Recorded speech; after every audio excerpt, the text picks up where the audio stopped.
मोदी मर गया, मोदी मर गया।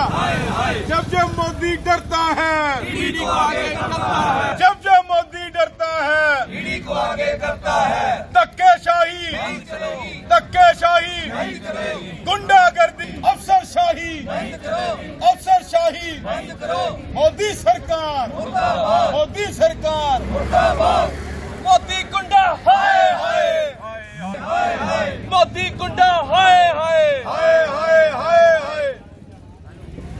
ईडी का दुरुपयोग बंद करो, बंद करो, बंद करो, धक्केशाही बंद करो, बंद करो, गुंडागर्दी बंद करो, बंद करो, बंद करो, धक्केशाही बंद करो, बंद करो, बंद करो।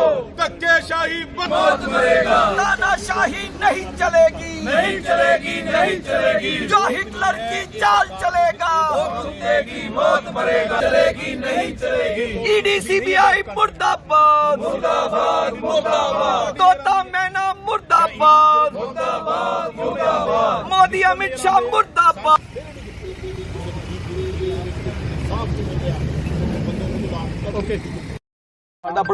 मेरा नाम अब्दुल कादिर है। हर खित्ते दी कारण यह है कि जो सरकारें धक्केशाही कर रही हैं, गुंडागर्दी कर रही हैं, हम उसके खिलाफ बैठे हैं। जब तक सरकार अपने एक सही सिस्टम से नहीं काम करेगी, हम उसका विरोध करेंगे। तो आज की तरह कार्रवाई की गई सांसद संजीव रॉय, तो क्या लगता है कि पहले आप अन्य नेताओं पर कार्रवाई दे पा रहे? ये एक ही कारण है, इनको पता है कि सिर्फ एक एक ऐसी सरकार है, एक एक ऐसी पार्टी जो हमारा मुकाबला कर सकती पूरे देश में। आज pick and choose policy adopt कर रखी है इन्फोर्समेंट डिपार्टमेंट ने, ईडी ने। ईडी क्या कर रही है, सिर्फ और सिर्फ उसे आम आदमी पार्टी के लीडर, आम आदमी पार्टी के मंत्री, आम आदमी पार्टी के सांसद, आम आदमी पार्टी के चेयरमैन, आम आदमी पार्टी के एमएलए ही नजर आ रहे हैं। इसके अलावा उनके पास कोई और काम है ही नहीं।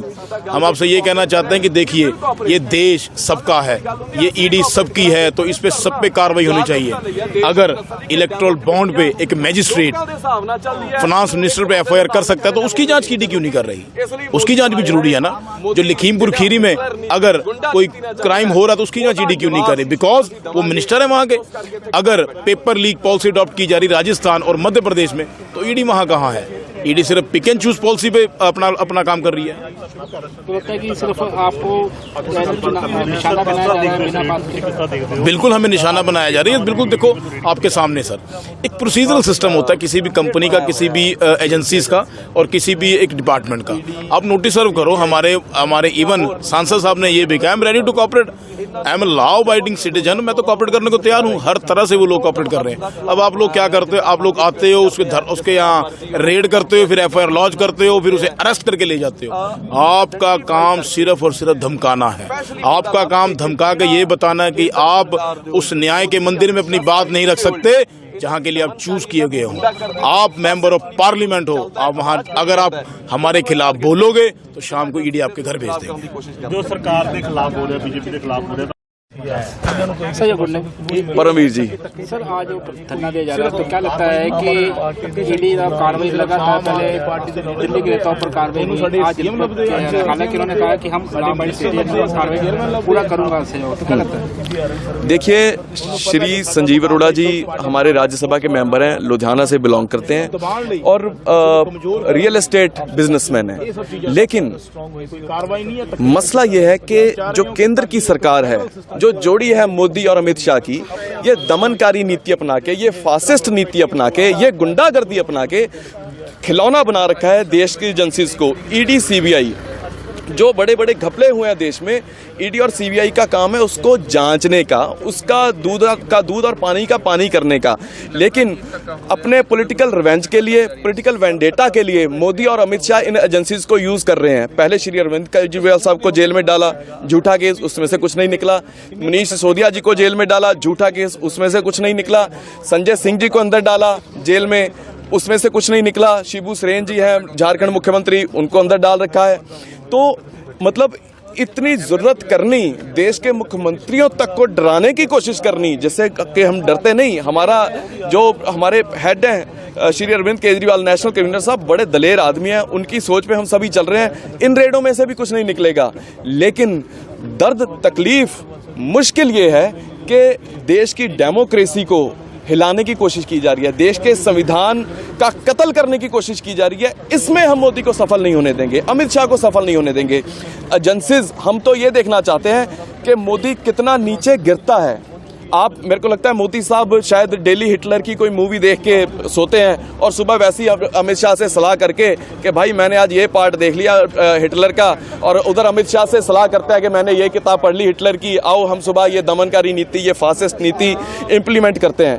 तो इतनी नफरत देश में फैलानी, दूसरी पार्टियों को, मतलब जो आपके साथ सहमत नहीं उसके खिलाफ इतनी नफरत से काम करना, एजेंसीज को यूज करना, लोगों को झूठ मूठ की जेल कटवानी, ये तकलीफ की बात है। ये डेमोक्रेसी का, संविधान का कत्ल करने की तरफ जो मोदी और उसके साथी चले हुए हैं, अमित शाह और उसके साथी चले हुए हैं, इसमें ना ये देश सफल होने देगा, ना हमारी आम आदमी पार्टी इनको सफल होने देगी, और जहां तक हो सका लड़ाई चलेंगे। हम चाहते हैं कि आप छोड़ो अरविंद केजरीवाल साहब को, आप छोड़ो मनीष सिसोदिया जी को, संजय सिंह जी, संजीव अरोड़ा जी, आप हम पे चढ़ाओ ईडी सीबीआई, और हम सभी बैठे हैं, आओ करो जांच, देखते हैं कहां तक गिरेगा मोदी, देखते हैं कहां तक गिरेगा अमित शाह, लड़ाई लड़ेंगे। मेरा नाम डॉक्टर दीपक बंसल है। क्या लगता है कि जो लगातार कार्रवाई हो रही है आपके गांव पर, क्या देखो जी, ये आज हमारे राज्यसभा के एमपी संजीव अरोड़ा जी के ऊपर ईडी ने यहाँ पे छापा मारा है। उसमें देखो जी, एक बात साफ है कि आम आदमी पार्टी के जितने भी नेता हैं जो आम आदमी पार्टी के साथ जुड़े हुए हैं, उन सब को बीजेपी कोई भी मौका नहीं छोड़ती, ईडी सीबीआई के थ्रू उनको तंग करने की कोशिश करती है, और सिर्फ तंग ही नहीं करती, उनको जेल में भी डाल देती है। आपने देखा कि हमारे टॉप 5 लीडरों को इन्होंने पकड़ के जेल के अंदर डाल दिया था, और जेल से उनको जमानतें मिली, और कोर्ट ने फटकार भी लगाई कि कैसे ईडी सीबीआई इस तरह की एक तरफा कार्रवाई कर रही है। अभी आप देखो कि ईडी सीबीआई के पास, ठीक है, हम कहते हैं कि उनके पास कानूनी अधिकार है कि वो छापा मार सकते हैं, बट इसका मतलब नहीं कि उनके पास कोई कानूनी अधिकार है तो छापा मारा ही जाए। अगर किसी पुलिस को ये है कि वो गिरफ्तार कर सकते हैं, तो इसका मतलब ये नहीं है कि राह चलते किसी को भी गिरफ्तार कर लेंगे। अगर उन्हें किसी चीज़ की कोई समस्या थी, अगर उनको लगता था कि इस पैसे का लेन देन का कोई डाउट है, जैसा सब बता रहे हैं, अगर ऐसा कोई डाउट लगता था तो ठीक है जी, इनकम टैक्स के थ्रू, जीएसटी के थ्रू कार्रवाई कर लेते। सीधा सीधा ईडीआई को लाने का पर्पज़, इनका मकसद सिर्फ एक है कि ताकि डराया जाए। डराया किस लिए जाएगा? क्योंकि पीएमएलए का कानून ये लगा देंगे। पीएमएलए के कानून के अंदर बेल मिलनी मुश्किल की हुई है, और जब तक ईडी नहीं चाहेगी, बेल नहीं मिलेगी, तो महीनों के लिए आम आदमी पार्टी के लीडर को, एक समाज सेवी को, एक लुधियाना का जो एक बहुत ही रिस्पेक्टेड ऑनरेबल पर्सन है, उनको, राज्यसभा के एमपी है, उनको जेल में डाल के उनको 8-10 महीने, साल के लिए हैरान परेशान किया जाए। ये उनका पर्पज़ है, ताकि और लोग आम आदमी पार्टी के साथ ना जुड़ें, ताकि इन लोगों को भी तंग करके बीजेपी की तरफ जोड़ा जा सके। ये इनकी नीति है।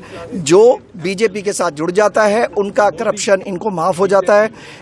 बड़े बड़े महाराष्ट्र के नेता या असम के नेता, बंगाल के नेता, जिनके ऊपर इन्होंने 10-10 हज़ार, 20-20 हज़ार करोड़ के इल्ज़ाम लगाए थे, जिनके लिए वाइट पेपर इन्होंने जारी किए थे बीजेपी ने, उन सब लोगों को बीजेपी में आने के बाद उनके सारे केसेस या तो बंद कर दिए या ठंडे बस्ते में डाल दिए। तो ये जो बीजेपी की ये जो टेक्निक है कि भाई अपोजिशन को कमज़ोर करना और उनके लीडरों को तोड़ना, आम जनता देख रही है, बर्दाश्त नहीं करेगी। बीजेपी को इसका जवाब मिलेगा, पहले भी मिला है, इस बार रज रज के मिले।